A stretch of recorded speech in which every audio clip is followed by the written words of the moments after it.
ये कहानी नहीं सत्ता और परिवार की। ये कहानी है सपनों के बुनते माया जाल की। रणभूमि से निकले ज्ञान और संस्कार की। ये कहानी है महाभारत की। धार लिए दानवीर प्राण लिए, हो रही है हार है, बाणों का प्रहार है, जा रहा छोड़कर राधे फिर आधार है। हस्तिनापुर की सभा में धृतराष्ट्र, द्रोणाचार्य, भीष्म पितामह, कर्ण, दुर्योधन के साथ सभी दूसरे राजा महाराजा बैठे हुए थे। पांचों पांडव जमीन में घुटने के बल दास की तरह झुके हुए थे। दुशासन बाल पकड़कर घसीटता हुआ द्रौपदी को सभा के बीच ला रहा था। दुशासन ने द्रौपदी को घसीटते हुए लाकर सभा के बीचों बीच जमीन पर पटक दिया। पांडवों का खून खौल उठा, लेकिन वो कुछ नहीं कर पाए। दुशासन, याद रख, अगर तुमने दोबारा पांचाली को हाथ भी लगाया तो मैं यही तुम्हारा अंत कर दूंगा। चुप दास भीम, चुप, मौन रहो, व्यर्थ विलाप ना करो। देखिए भ्राता दुर्योधन, मैं आपकी दासी द्रौपदी को आपके समक्ष ले आया हूं। सिर्फ एक वस्त्र में लिपटी रजस्वला द्रौपदी बिखरे हुए बालों के साथ रोती हुई उठकर खड़ी हुई। उसने एक नजर अपने पांचों पतियों की ओर देखा। धर्मराज, क्या आपका धर्म यही कहता है कि आप अपनी धर्म पत्नी को भेड़ बकरी की तरह दांव पर लगा दें? असहाय द्रौपदी को विलाप करता देख कर्ण मुस्कुराने लगा। कर्ण ने हंसते हुए कहा, जुए में हारी स्त्री को दासी ही कहते हैं द्रौपदी, पत्नी नहीं। अब विलाप बंद करो पांचाल कुमारी। एक दासी को आज्ञा मानने का अधिकार है, आंसू बहाने का नहीं। कर्ण की आवाज द्रौपदी के कानों पर पड़ी, पर उसने कर्ण की ओर देखा भी नहीं। वो तेजी से जाकर भीष्म पितामह और धृतराष्ट्र के सामने खड़ी हो गई। उसने रोती हुई याचना की, पितामह भीष्म, आप अपने कुलवधू का अपमान होते देख चुप क्यों हैं? क्या हो गया है आपको? लज्जा नहीं आ रही? भीष्म की हिम्मत ही नहीं थी कि वो द्रौपदी से आंखें मिला सके। उन्होंने अपनी नजरें झुका ली। महाराज धृतराष्ट्र, गुरु द्रोण, कोई तो कुछ कहिए।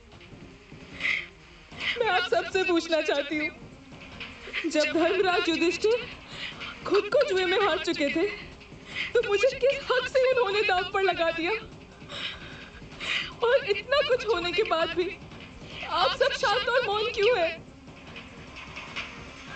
मुझे जवाब दीजिए, क्या मैं जुए में हारी गई हूँ? सवाल पितामह भीष्म के लिए था, लेकिन जवाब वापस कर्ण ने दिया। पत्नी पति के अधीन ही होती है पांचाली। जब तुम्हारे पति ही हार गए तो तुम महारानी कैसे रह सकती हो? और जब तुम्हारे पांचों पति दास हैं तो तुम भी दुर्योधन की दासी ही हुई ना। और एक दासी का क्या अपमान और क्या सम्मान। ये सुनकर भीम गुस्से से कांप उठा। उसने क्रोध में भरकर युधिष्ठिर से कहा, भ्राता युधिष्ठिर, आपको शर्म नहीं आ रही? जुआ खेलने के आदि जुआरियों के घर में भी उल्टा स्त्री होती है, पर वो उस पर भी दया दिखाते हैं। वो भी उसके सम्मान का ध्यान रखते हैं, पर आपने तो अपनी महारानी के सम्मान का ध्यान भी नहीं रखा और हमें जुए में हारकर कायरों की भांति कौरवों का दास बना दिया। बहुत हुआ ये विलाप। दास और दासियों को इस तरह बहस करना शोभा नहीं देता। द्रौपदी अब दासी है और हम उसके साथ कैसा भी सलूक कर सकते हैं। दुशासन ने भी दुर्योधन की बात पर हामी भरी, लेकिन दुर्योधन और दुशासन के छोटे भाई विकर्ण को ये बात बिल्कुल नहीं जची।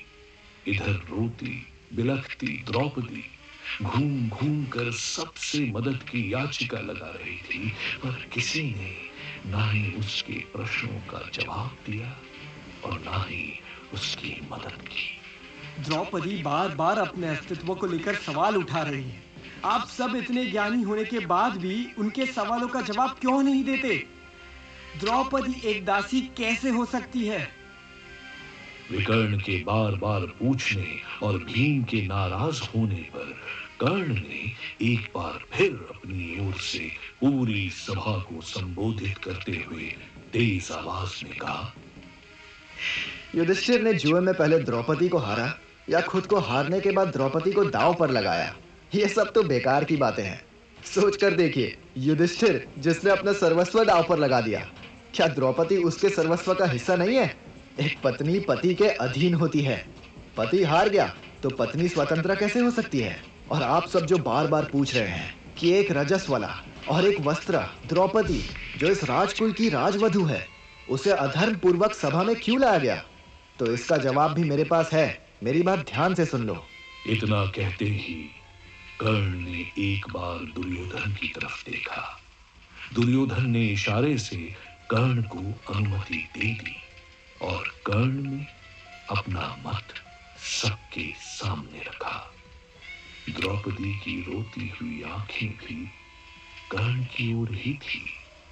कौरव नंदन और सभी पांडव जो अब दास बन चुके हैं, साथ ही सभा में बैठे महान आदरणीय सदस्य सुन लें। देवताओं ने स्त्री के लिए एक पति का विधान तय किया है, परंतु ये द्रौपदी 5 पतियों के अधीन है और इस अनुसार द्रौपदी वैसे ही एक वैश्य से कम नहीं है। और इस सभा में इसे लाया जाना कोई अनोखी बात नहीं है। जो 5 पतियों के बीच बटी हुई है, वो अब एक वस्त्र हो या फिर निर्वस्त्र हो, एक के सामने हो या पूरी सभा के सामने हो, इससे कोई फर्क नहीं पड़ता। मेरा मत है कि द्रौपदी अब मेरे मित्र दुर्योधन के अधीन है और दुर्योधन जो चाहे वैसा सलूक द्रौपदी के साथ कर सकते हैं। दुशासन, तुम मेरी बात सुनो। द्रौपदी का ये एक वस्त्र भी उतार लो। पांचाल कुमारी इसके भी योग्य नहीं। दुर्योधन, अपने पाखंडी मित्र को कहो अपनी जीवा पर लगाम रखे। अगर पांचाली के सम्मान में जरा भी आ जाए तो मैं किसी को जीवित नहीं छोड़ूंगा।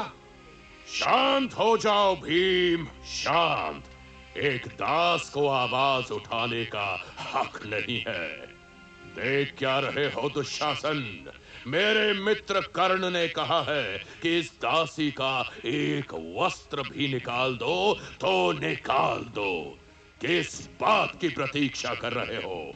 दुशासन ने उस भरी सभा में द्रौपदी का वस्त्र बलपूर्वक खींचना शुरू कर दिया।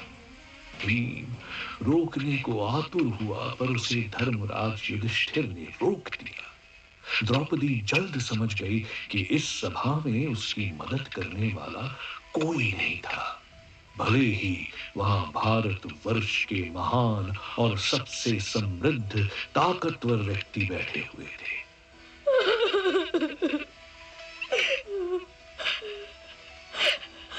हे माधव, हे कृष्ण, अपनी सखी की रक्षा कीजिए।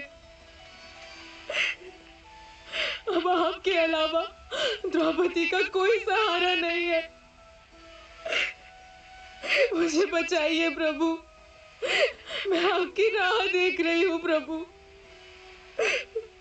मेरी लाज अब आपके हाथ में है।